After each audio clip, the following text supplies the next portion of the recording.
আজকে আমরা খুব ইন্টারেস্টিং একটা বিষয় নিয়ে কথা বলবো। জীবন আর স্বাস্থ্য নিয়ে এক বিশেষ দার্শনিক ধারণা। চলুন তো, এই যে অদৃশ্য শক্তির কথা বলা হচ্ছে, এর রহস্যটা একটু ভেদ করা যাক।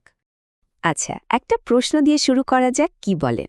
ভেবে দেখেছেন কখনো একটা জীবন্ত শরীর আর একটা মৃতদেহের মধ্যে আসল পার্থক্যটা ঠিক কোথায়?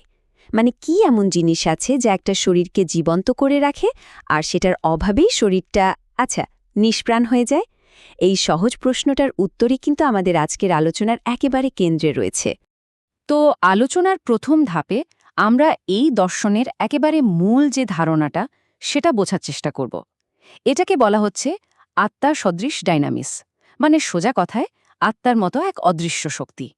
তাহলে এই যে আমরা বলছি প্রাণ শক্তি বা ভাইটাল ফোর্স, এটা আসলে কি জিনিস? দেখুন, এটা হলো সেই অদৃশ্য একটা এনার্জি বা চালিকা শক্তি যা আমাদের শরীরের ভেতরকার সমস্ত কাজকে একদম নিখুঁতভাবে চালায়। ব্যাপারটা অনেকটা এরকম, ধরুন শরীরের ভেতরে একজন অর্কেস্ট্রা কন্ডাক্টর বসে আছেন, যিনি সব যন্ত্রকে একসাথে একটা সুরে বেঁধে রেখেছেন। দারুণ না ব্যাপারটা? এই কথাটা কিন্তু খুব গুরুত্বপূর্ণ। খেয়াল করে দেখুন, বলা হচ্ছে শক্তিটা আত্মার মতো বা স্পিরিট লাইক। এর মানে কি দাঁড়ালো?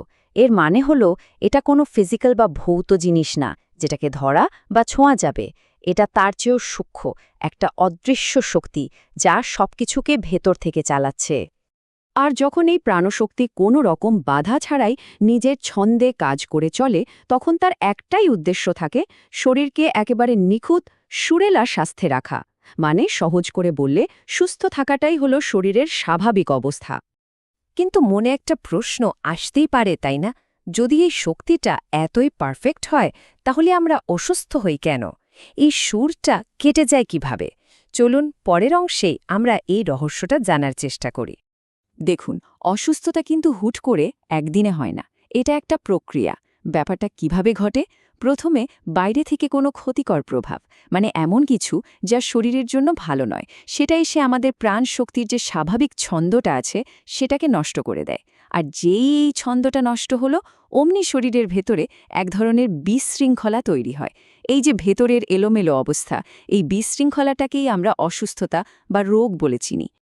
এখন এই পয়েন্টটা কিন্তু সবচেয়ে ইন্টারেস্টিং। এই দর্শনটা বলছে যে রোগ কিন্তু শরীরের ভেতরে গজিয়ে ওঠা কোনো জিনিস না, যেটাকে অপারেশন করে বা কেটে বাদ দিয়ে দেওয়া যাবে। ব্যাপারটা তার থেকে অনেক গভীর। রোগ হলো ওই যে অদৃশ্য প্রাণশক্তিটা, সেটারই একটা, বলা যেতে পারে একটা বিশৃঙ্খল বা বিকৃত অবস্থা। আর হ্যাঁ, এই যে এত কথা আমরা বলছি, এগুলো কিন্তু কোনো মন গড়া বা কাল্পনিক ধারণা নয়। এগুলো খুবই সুপ্রতিষ্ঠিত কিছু দার্শনিক নীতির উপর ভিত্তি করে তৈরি। আর এই নীতিগুলো বহু পুরনো সব বই আর লেখায় বিস্তারিতভাবে আলোচনা করা আছে।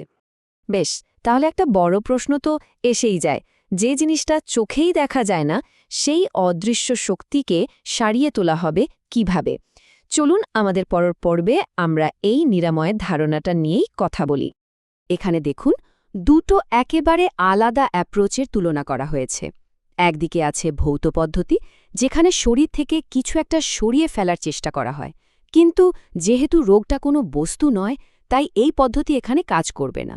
অন্যদিকে এই দর্শন বলছে প্রতিকার বা ওষুধকে হতে হবে ডাইনামিক বা গতিশীল, মানে এমন কিছু যা ওই সূক্ষ্ম প্রাণশক্তির স্তরে গিয়ে কাজ করতে পারে এবং তার যে হারানো ছন্দটা সেটাকে আবার ফিরিয়ে আনতে পারে। তাহলে মূল কথাটা কি দাঁড়ালো? নিরাময়ের আসল লক্ষ্য শরীর থেকে কোনো কিছুকে বের করে দেওয়া নয়। আসল লক্ষ্য হল শরীরের যে স্বাভাবিক সুস্থ অবস্থা আর প্রাণশক্তির যে নিখুঁত ভারসাম্যটা ছিল, সেটাকে আবার আগের জায়গায় ফিরিয়ে আনা, মানে সিস্টেমটাকে রিস্টোর করা। এই দেখুন, একদম মূল টেক্সটেই কিন্তু কথাটা পরিষ্কার করে বলা আছে। প্রতিকারগুলো কাজ করে dynamic action on the vital ফোর্সের মাধ্যমে। তার মানে এটা আসলে একটা শক্তির ওপর আর একটা শক্তির ক্রিয়া। খুবই ইন্টারেস্টিং একটা কনসেপ্ট। আমরা প্রায় আলোচনার শেষ পর্যায়ে চলে এসেছি, কিন্তু আরেকটা জরুরি প্রশ্ন বাকি। যদি অসুস্থতাটা ভেতরের এক অদৃশ্য বিশৃঙ্খলা হয়, তাহলে একজন ডাক্তার বাইরে থেকে কিভাবে বুঝবেন যে সমস্যাটা ঠিক কী বা কোথায় হয়েছে? এটা কিন্তু খুবই যুক্তিসঙ্গত একটা প্রশ্ন, তাই না? একটা অদৃশ্য জিনিস যাকে দেখাই যাচ্ছে না, তার চিকিৎসা হবেটা কিভাবে? এই যে উদ্ধৃতিটা, এখানেই কিন্তু উত্তরটা লুকিয়ে আছে। বলা হচ্ছে ভেতরের ওই বিশৃঙ্খলাটা অদৃশ্য হলেও শরীর কিন্তু চুপ করে থাকে না। শরীর ঠিকই নানাভাবে সেটার প্রকাশ ঘটায়। আরেকজন অভিজ্ঞ আর মনোযোগী চিকিৎসক তিনি কিন্তু শরীরের ওই ভাষাটা ঠিকই পড়তে পারেন। শরীরের সেই প্রকাশের ভাষাই হল টোটালিটি অব দ্য সিমটমস, মানে সমস্ত লক্ষণের সমষ্টি।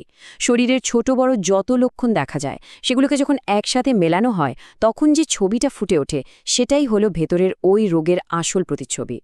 তাহলে আসল কথাটা হলো এই যে উপসর্গ বা লক্ষণগুলো আমরা দেখি এগুলো নিজেরাই কিন্তু রোগ নয়, এগুলো আসলে শরীরের নিজস্ব একটা ভাষা। এই ভাষার মাধ্যমে ভেতরের ওই অদৃশ্য প্রাণশক্তিটা আমাদের জানানোর চেষ্টা করে যে সে ভালো নেই, সে একটা সমস্যার মধ্যে আছে।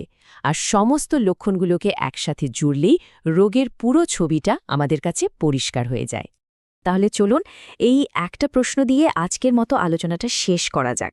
আমরা যদি অসুস্থতার লক্ষণগুলোকে শত্রু না ভেবে শরীরের পাঠানো জরুরি সংকেত বা বার্তা হিসেবে দেখতে শুরু করি, তাহলে স্বাস্থ্য আর নিরাময় নিয়ে আমাদের পুরো ধারণাটাই কি আমূল বদলে যেতে পারে না?